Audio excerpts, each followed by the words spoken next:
నమస్తే. Welcome to Andhraprabha. నేను Raghunandan. So, Delhi incident ఏదైతే జరిగిందో, అది యాక్సిడెంటా? లేకపోతే మసూద్ అజర్ వెనక ఉన్నాడా? పాకిస్తాన్ ఉందా? జైషే మహమ్మద్ ఉందా? అనే క్వెషన్స్‌కి ఇంకా పూర్తి క్లారిటీ అయితే రాలేదు ఇప్పటివరకు గూడా. ఇదొక ఎత్తైతే, రైజిన్ అనే పాయిజన్ మెటీరియల్ ఏదైతే ఉందో, దాన్ని వాడే ప్రయత్నంలో భాగంగా రాజేంద్ర నగర్‌లో మోయుద్దీన్ అనే వ్యక్తి దొరికాడు. అతను తన ఇంట్లోనే రైజిన్ తయారు చేస్తున్నాడు. కానీ ఇంట్లో వాళ్ళకి తెలీదు. వాళ్ళ తమ్ముడు గూడా మీడియాతో మాట్లాడడం జరిగింది కొన్ని ఛానల్స్ తోటి. ఏమంటాడంటే మాకు తెలీదు. ఈవెన్ అతనికి కూడా తెలీదు. ఓన్లీ క్యాస్టర్ ఆయిల్ తయారు చేస్తున్నాడు. అనవసరంగా అతన్ని ఇరికించారు అనే మాట కూడా కొత్తగా అతను చెప్తూ ఉన్నాడు. సో, ఒక వర్షన్ చెప్తూ ఉన్నాడు అతను. ఇదంతా ఒక ఎత్తైతే, మొన్న జరిగిన ఢిల్లీ బ్లాస్ట్‌కి ఇదివరకు మన దిల్సుఖ్ నగర్ అండ్ గోకుల్ చాట్ లాంటి బ్లాస్ట్‌లకి ఉన్న వేరియేషన్స్, డిఫరెన్స్ ఏంటి? అండ్ భవిష్యత్తులో ఎలాంటి పరిణామాలు ఉండబోతున్నాయి? హైదరాబాద్ కూడా అందులో ఉందా? ఇలాంటి విషయాలన్నీ మనం మాట్లాడదాం. సో, మనతో పాటు విశ్లేషకులు ఆర్ఎల్ఎన్ రావు గారు ఉన్నారు. వారిని అడిగి దీనికి సంబంధించి ఇంకా డీటెయిల్డ్ వివరాలు తెలుసుకుందాం. ఆర్ఎల్ఎన్ రావు గారు నమస్తే అండి. వెల్కమ్ టు నమస్తే. ఆంధ్రప్రభ.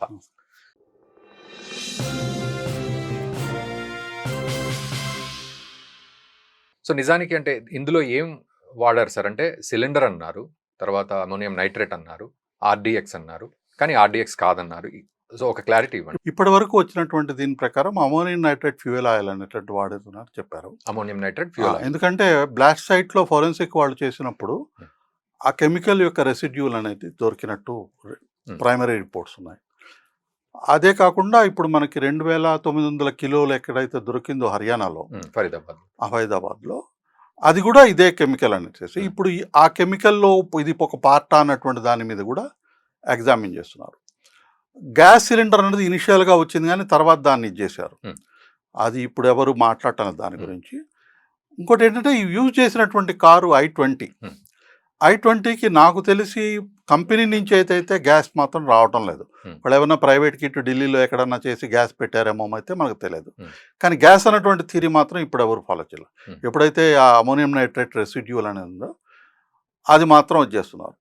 కాబట్టి మెయిన్గా దానికి ఉపయోగించింది అమోనియం నైట్రేట్. ఓకే. అది ఎట్లా జరిగింది అన్నటువంటిది అయితే రెగ్యులర్గా ఇండస్ట్రియల్ స్కేల్ ఎక్స్ప్లోజన్ లెవెల్లో ఇచ్చేస్తారు. టెర్రరిస్టులు దీన్ని రెగ్యులర్గా యూజ్ చేస్తారు. ఎందుకంటే అమోనియం నైట్రేటు చాలా ఈజీగా, కంపారిటివ్గా అలాగా ఈజీగా దొరికేటటువంటిది. ఓకే. ఇదనమాట. నార్మల్గా ఈ టెర్రర్ ట్రైనింగ్స్లో ఈ విధమైన ఎక్స్ప్లోజివ్ చేయడం అనేటటువంటిది కూడా పార్ట్ ఆఫ్ ది ట్రైనింగ్. కొంతమందికి దాని గురించి ట్రైన్ ఇస్తారు. ఇప్పుడు ఎవరై మీద అయితే ఆరోపణలు ఉన్నాయో వీళ్ళందరూ బాగా చదువుకున్నవాళ్ళు కాబట్టి కొంత కెమికల్ నాలెడ్జ్ ఉండడము, కొంత అంటే డాక్టర్ కొంత స్కిల్ఫుల్గా హ్యాండిల్ చేయడం, ఎక్స్ప్లోజివ్ మెటీరియల్ని జాగ్రత్తగా హ్యాండిల్ చేయడం అనేటటువంటిది కూడా అవసరం అవుతుంది. సో, ఇక్కడ యాక్సిడెంట్ అని అంటున్నారు మళ్ళీ దాన్ని. అంటే యాక్సిడెంట్ అనేటటువంటిది ఎట్లా ఇప్పుడు ఏమైందంటే, ఎప్పుడైతే మనకి వన్ ఆఫ్ ది చైన్ రియాక్షన్గా ఎప్పుడైతే గుజరాత్లో స్టార్ట్ అయిన ఇన్వెస్టిగేషను ఇక్కడ ఫరీదాబాద్కి వెళ్ళిందో, అక్కడ ఎప్పుడైతే రైడ్స్ స్టార్ట్ అయినాయో ఈయన అక్కడి నుంచి కారు తీసుకొని అక్కడి నుంచి పారిపోయి ఢిల్లీకి వచ్చాడని, ఢిల్లీలో ఒక మసీద్ దగ్గర 3.5 hours ఎక్కడ ఉన్నాడని. సో రకరకాల ప్రాంతాల్లో ఇతనున్నటువంటి కెమెరాలు అన్నీ తీసుకున్నాడు. మోషన్ కెమెరాస్లో అది కారు మూవ్ అవుతూ ఉన్నది, మూవ్ అవుతూ ఉండి రెడ్ లైట్ దగ్గర ఆగింది అని. సో రెడ్ లైట్ దగ్గర ఆగినప్పుడు అతను డెలిబరేట్గా ఎక్స్ప్లోడ్ చేశారా, లేకపోయినట్లయితే ముందరున్నటువంటి ఎలక్ట్రిక్ ఆటోకి ఏదో తగిలిందని చెప్తున్నారు. ఆ జర్క్ వల్ల అదేదన్నా అంత వాలటైల్గా ఉంది కాబట్టి అది ఎక్స్ప్లోడ్ అయిందా అనేటటువంటి తెలియదు. ఇది కొంత ఇన్వెస్టిగేషన్. డౌట్ ఏంటంటే సార్, ఒకవేళ అక్కడ ఫరీదాబాద్లో ఇద్దరు దొరికారు, ప్యానిక్లో ఇతను పేల్చేశాడు తొందరపడి అని కనుక అంటే, ప్యానిక్లో తప్పించుకోవాలని చూస్తారు కానీ పేల్చేయాలనే పథకం లేనిది పేల్చేయాలనుకోవడం అనేది ఎట్లా? సెల్ఫ్ మోటివేటెడ్ అని కూడా అన్నారు మళ్ళీ దీన్ని. అంటే ఇప్పుడు మీరు నార్మల్ లాజిక్తో ఆలోచిస్తున్నారు కానీ టెర్రరిస్ట్ లాజిక్తో ఆలోచించటం లేదుగా. అంటే మనం పేల్చేయము అన్నది మనం బతుకుదాము అనుకున్నటువంటి వాళ్ళకి మనం పేల్చాం. కానీ ఎవరైతే జీవితమే చచ్చిపోయిన తర్వాత మొదలవుతుంది అనుకునేటటువంటి వాళ్ళకి, స్వర్గానికి వెళ్తే ఏవేవో దొరుకుతాయి అనుకున్నటువంటి వాళ్ళకి చావు అనేటటువంటిది నార్మల్ ఇదన్నమాట. సో వాడికి చావుతోటే మొత్తం ఆయన యొక్క సుఖాలు స్టార్ట్ అవుతాయి అనుకున్నటువంటి వాళ్ళు చేసిన డెలిబరేట్గా చేశాడు లేదు అని మాత్రం మనం అనలేము. ఓకే. అయితే వీళ్ళు చెప్పిన దాని ప్రకారం ఏంటంటే, దాంట్లో నార్మల్గా ఎక్స్ప్లోజివ్స్ పెట్టినప్పుడు ఇరాక్లో కానీ ఇరాన్లో ఇటువంటి టెర్రర్ అటాక్స్ జరిగినప్పుడు, మిడిల్ ఈస్ట్లో టెర్రర్ అటాక్ జరిగినప్పుడు నార్మల్గా వీటిలో బాల్ బేరింగ్స్ నెయిల్స్ పెడతారు. మీకు గుర్తుండే ఉంది, మనకి కుక్కర్ బాంబులు ఇవన్నీ పెట్టినప్పుడు దాంట్లో కూడా బాల్ బేరింగ్స్ కానీ నెయిల్స్ కానీ పెట్టేవాడు. దిల్సుఖ్ నగర్ బ్లాస్ట్ లో కూడా జరిగింది. సో దీంట్లో అవి లేవు. అవి కానీ ఉన్నట్టయితే ఎక్కువ మందికి దెబ్బలు తగిలేవి, ఎక్కువ మంది చనిపోయేవాడు. అవి లేవు. అది కాబట్టి ఇది డెలిబరేట్గా పెట్టారు కాదు.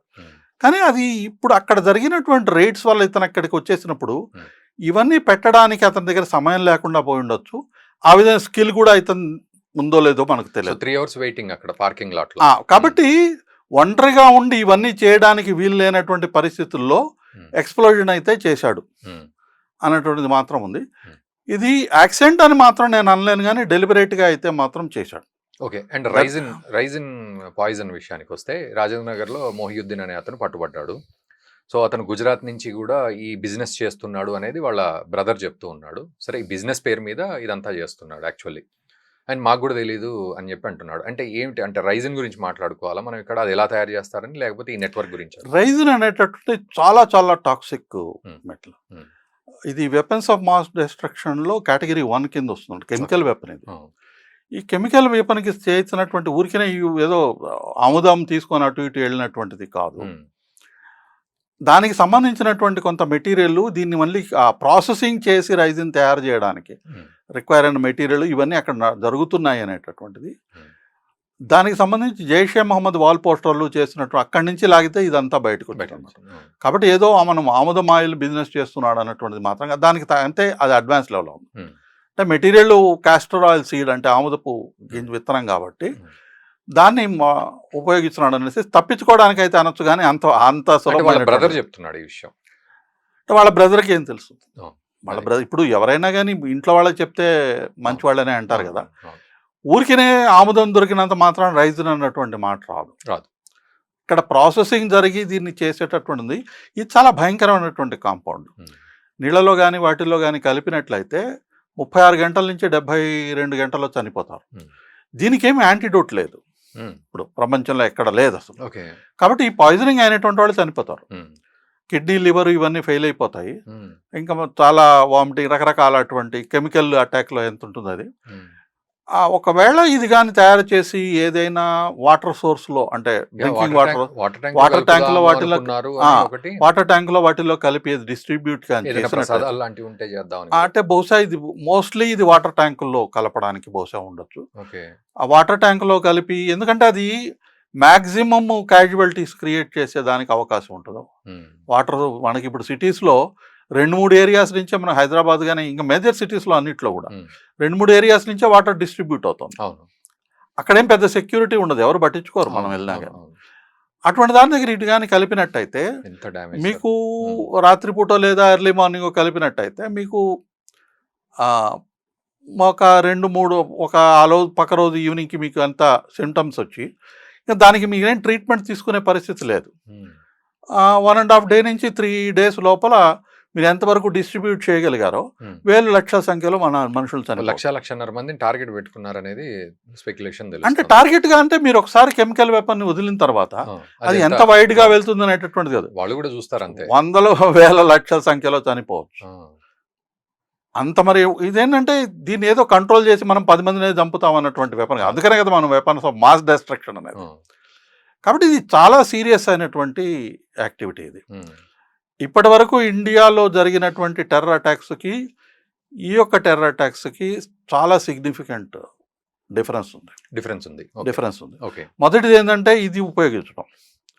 ఇప్పటి వరకు డర్టీ బాంబు ఉపయోగిస్తారు, అదేదో రేడియో యాక్టివ్ మెటీరియల్ తీసుకొచ్చి దాన్ని బాంబు పెట్టి అది ఎక్స్ప్లోడ్ అయినట్టయితే రేడియో యాక్టివ్ ఇది స్ప్రెడ్ అవుతుంది, దానివల్ల క్యాజువాలిటీస్ వస్తాయన్నది చాలా వరకు జనం మనకి సెక్యూరిటీ ఉన్నటువంటి భయం ఒకటి ఉంది. కానీ ఆ రేడియో యాక్టివ్ మెటీరియల్ దొరకడం కూడా కొద్దిగా కష్టం. కానీ ఈ రైజిన్ నుంచి ప్రాసెస్ చేయడం కష్టము. కానీ ఈ ప్రాసెసింగ్ స్టార్ట్ చేసి చేయడానికి అటెంప్ట్ చేస్తున్నారు అన్నటువంటిది, ప్లస్ ఈ టెర్రర్ అటాక్స్లో ఇన్వాల్వ్ అయినటువంటి వాళ్ళందరూ సంవత్సరాల తరబడి ప్రిపేర్ అయినారు.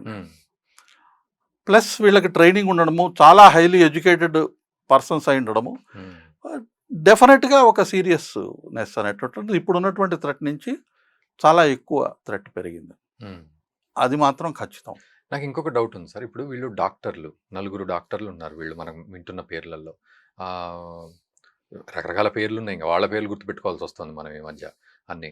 అయితే వీళ్ళు నిజంగా డాక్టర్ చదువుతూ అమాయకంగా వాళ్ళ ట్రాప్‌లో పడ్డారనుకోవాలా? లేకపోతే అసలు వీళ్ళను పెంచి పోషిస్తున్నదే ఈ ఉగ్ర సంస్థలు. కాబట్టి వాళ్ళు ఏదో డాక్టర్‌గా, లాయర్‌గా ఇట్లా సొసైటీలో ఉన్నారనుకోవాలా? ఆ! 2 ఉండొచ్చండి. 2 హ్మ్. ఉండొచ్చు. హ్మ్. ఎందుకంటే మనము ఐడియాలజికల్‌గా బాగా చదువుకున్నటువంటి వాళ్ళు టెర్రరిస్టులు కాలేరు. చదువు లేకపోయినా పేదవాళ్ళే టెర్రరిస్టులు అవుతారన్నటువంటిది కమ్యూనిస్ట్ ఆలోచనలు. హ్మ్. హ్మ్. హ్మ్. అవేం కాదు. ఒసామా బిన్ లాదెన్ బాగా హ్మ్. చదువుకున్నటువంటి వాడు. చదువుకున్నాడు. వాళ్ళ ఫ్యామిలీ బిలియన్స్ ఆఫ్ యూఎస్ ఆ! డాలర్స్. మేబీ మరి దానికేమంటారు? ఇంజినీర్సా? కాబట్టి ఏదో హ్మ్. ఇంజస్టిస్ జరిగింది. మేము ఇంజస్టిస్ జరిగితే దానికి వేల లక్షల మందిని చంపడం కాదు కదా! హ్మ్. కాబట్టి వాళ్ళకి బేసిక్ ఫండమెంటల్ ఐడియాస్ ఏవైతే ఐడియాలజీ. ఉన్నాయో, హ్మ్. ఈ ఐడియాస్‌ని రెగ్యులర్‌గా బ్రెయిన్ వర్క్ 2, 3 మదరసాస్ నుంచి వచ్చారు. వీళ్ళు మదరసాస్ నుంచి డెఫినిట్‌గా వచ్చినటువంటి వాళ్ళు కాదు. హ్మ్. కానీ 2, 3 మసీదుల్లో ఉన్నటువంటి ముల్లాస్ వీళ్ళు చేశారన్నటువంటి టాక్ అయితే ఇప్పుడుంది. హ్మ్. వాళ్ళని కూడా అరెస్ట్ చేస్తున్నారు. హ్మ్. హ్మ్. కాబట్టి ఇది ఈ విధమైనటువంటి ఐడియా ఆల్మోస్ట్ సిమ్మి వచ్చినప్పటి నుంచి కూడా ఇది స్ప్రెడ్ అవుతోంది. హ్మ్. మనం దాన్ని ఐడియాలజికల్ స్ప్రెడ్ ఏదైతే ఉందో దాన్ని మనం ఇగ్నోర్ చేశాం. హ్మ్. అందరం. హ్మ్.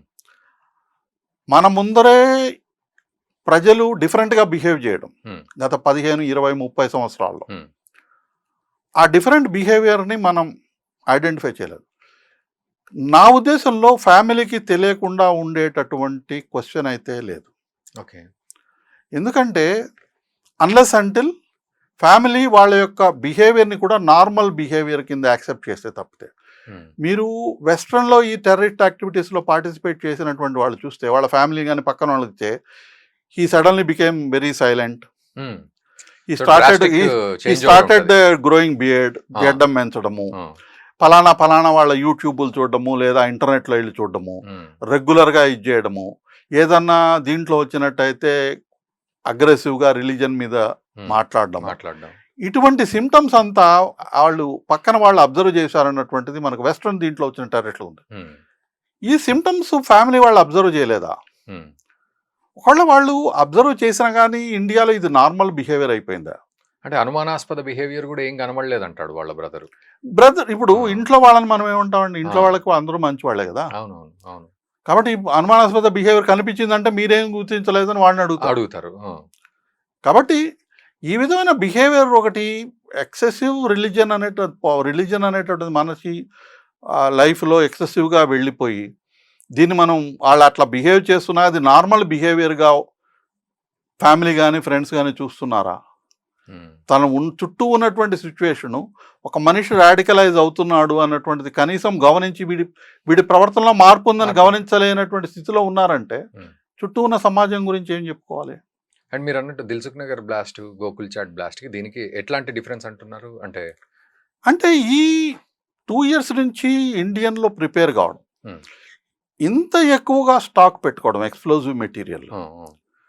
ప్లస్ నేను ఇందాక చెప్పినట్టుగా రైసిన్ యూజ్ చేయడం. ఆ! ప్లస్ ఇన్వాల్వ్ అయినటువంటి వాళ్ళందరూ బాగా ఎడ్యుకేటెడ్ అయి ఉండడం. ఆ! సంవత్సరాల నుంచి ప్రిపరేషన్ ఉండడం. ఆ! అయితే ఒక్కటి మనకు కనిపించేది ఏందంటే, అక్కడి నుంచి ఒకతను తప్పించుకున్నప్పుడు, హ్మ్. అతను ఎక్కడో వెళ్లి దాక్కునేదానికి హ్మ్. సేఫ్ హౌసెస్ గాని, ఇటువంటివి గాని లేకుండా ఉన్నాయి. హ్మ్. సో, కాబట్టి అవి లేకుండా ఉన్నాయి. హ్మ్. కాబట్టి ఏంటంటే వీళ్ళు పూర్తిగా ప్రిపేర్ కాకముందే, కాకముందే. పూర్తిగా ఈ మెటీరియల్‌ని డిస్ట్రిబ్యూట్ చేయకముందే, ఇంటెలిజెన్స్ ఏజెన్సీస్ వాళ్ళని హ్మ్. ఎప్పుడైతే హర్యానాలో హ్మ్. రైడ్స్ స్టార్ట్ అయినాయో, హ్మ్. అక్కడి నుంచి పారిపోయి వచ్చినటువంటి అతను తన దగ్గర ఉన్నటువంటి మెటీరియల్‌ని ఢిల్లీలో యూజ్ చేశాడు. ఇప్పుడు అది నా ఆ! ఉద్దేశం. అమ్మోనియం నైట్రేట్ అంటే చాలా కష్టంగా దొరుకుతుందా సార్? 2900 కేజీలంట. అంటే అమోనియం నైట్రేటు 2020లో మీకు బీరూట్‌లో ఒక పెద్ద ఎక్స్‌ప్లోజన్ అయింది. హ్మ్. టెర్రర్ ఉపయోగించినటువంటిది మీకు యూట్యూబ్‌లో కూడా దొరుకుతుంది. హ్మ్.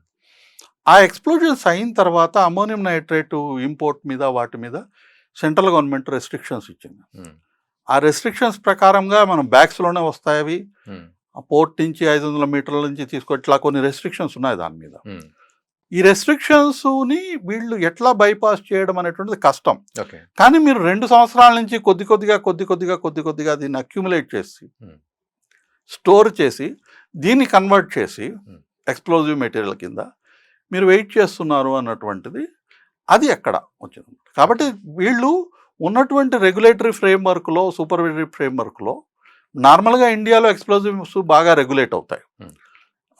అంటే నార్మల్ ఇప్పుడు మనం బాంబులు వేసి Hmm. గనుల్లో వాటిలో ఉపయోగించే కూడా చాలా టైట్గా రెగ్యులేట్ అవుతాయి. ఓకే. అది అందరికీ తెలిసిన విషయం. అంటే జెలటిన్ స్టిక్స్ ఆ లాంటివి జెలటిన్ స్టిక్స్ లాంటివి అవి detonator. చాలా రెగ్యులేట్ అవుతాయి. Hmm. అంత రెగ్యులేట్ ఉన్నటువంటి దాన్ని బైపాస్ చేయడానికి వీళ్ళు చేశారన్నటువంటిది. కాబట్టి ఈ మొత్తం ఈ విధమైనటువంటి మెటీరియల్ ఇంకెక్కడెక్కడ ఇది చేశారు. ఒకవేళ వీళ్ళు 2900 కేజీ. కేజీలు ఉంచుకున్నట్టయితే ఎక్కడ డిస్ట్రిబ్యూట్ చేస్తున్నారు, Hmm. ఎన్ని నగరాల్లో ఎన్ని దగ్గరలో వీళ్ళు Ah. బ్లాస్ట్ చేయడానికి ఇది చేశారు, దేశవ్యాప్తంగా సంథింగ్. ఇవన్నీ మనకు వస్తుంది. వీళ్ళకి ఇంకా కనెక్షన్ ఎక్కడ ఉంది? Ah. ఇప్పుడు హర్యానాలో ఇది జరుగుతుందంటే మిగతా ప్రాంతాలకు పంపించి బ్లాస్ట్ చేయడానికి కొనుక్కున్నట్లయితే మిగతా ప్రాంతాలు ఎవరు ఉండాలి కదా, అవును. వీళ్ళందరూ ఎవరు?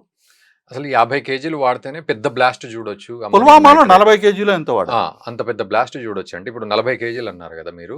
అవును, ఇంటూ 100 టైమ్స్ అంటే 4000 అవుతుంది. ఆ. అంటే ఆల్మోస్ట్ 3000 ఒక 80 ఎక్స్ప్లోజివ్స్ 80 explosions. 80 ఎక్స్ప్లోజివ్స్ చేయొచ్చు దీంతో.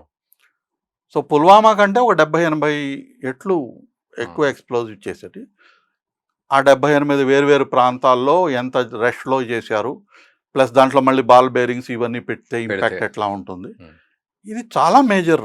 అంటే ఈ నిన్నెవరినో చూశాను నేను, ఇది ఇంటెలిజెన్స్ ఫెయిల్యూర్ అయిందని వాటిని సోషల్ మీడియాలో రాస్తున్నారు.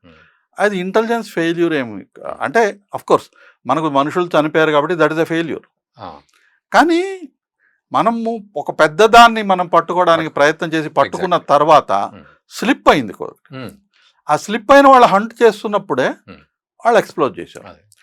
మనం ఇంకా అది కూడా కానీ ఇది కాకుండా ఉంటే వాడు బాల్ బేరింగ్స్ అవన్నీ పెట్టి మళ్ళీ దాన్ని ప్రాపర్గా తయారు చేసి, లేదా వాడికి ఉన్నటువంటి ఎవరైనా ఢిల్లీలో ఉన్న అసోసియేట్స్ ఇది చేసుకొని హై వాల్యూ టార్గెట్స్ దాన్ని ఏదైనా చేస్తున్నట్టయితే ఇది ఇంకా ఎక్కువ అయ్యేది. ఓకే. సో ఫైనల్గా సార్, అంటే ఇప్పుడు మీరు విషం అన్నారు, తర్వాత ఈ అమోనియం నైట్రేట్ అన్నారు, ఇంకా రకరకాల పద్ధతులు ఇవన్నీ. సో మనకు ఎట్లా రక్షణ? ఇప్పుడు చాలామంది ఆవేశంతో యుద్ధం చేయాలి, పాకిస్తాన్ని తుడిచిపెట్టేయాలి, మ్యాప్లోంచి తీసేయాలి అంటారు. బట్ ఒక్క బ్లాస్ట్కి తట్టుకునే పరిస్థితి ఉండదు దేశానికి నిజానికి కూడా. మరి ఎట్లా మనం ఏం ఆలోచించాలి, ఎట్లా ఉండాలి? అంటే రిటాలియేటరీ మెజర్ అవుతుందండి, ఇది గవర్నమెంట్ ఆఫ్ ఇండియా పాలసీ ఇది. ఓకే. కాబట్టి వీళ్ళు రిటాలియేషన్ పాకిస్తాన్ మీదనే చేస్తారు. ఇప్పుడు ఉన్నటువంటి ఈ ముల్లాలు కానీ వీళ్ళ దగ్గరికి ఉన్నటువంటి గైడెన్స్ కానీ ఇదంతా జైషే మహమ్మద్ ఎవరు కూడా క్లెయిమ్ చేయలేదు కదా, గ్రూప్స్ ఏవి క్లెయిమ్ చేయలేదు, పాకిస్తాన్ నేను ఉన్నా అని చెప్పుకోదు. ఎందుకంటే ఆపరేషన్ సింధూర్ 2 మొదలు పెడతారు వీళ్ళని.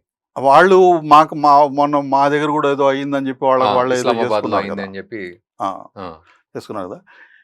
మీరు గమనించినట్లయితే పుల్వామా అప్పుడు కూడా ఎల్ఈటి వాళ్ళ స్ప్లింటర్ గ్రూప్ ఒకటి మేమే చేసామని చెప్పి దాన్ని మళ్ళీ విత్డ్రా చేశారు. అవును. కాబట్టి ఇప్పుడు క్లెయిమ్ చేయరు ఎవరు.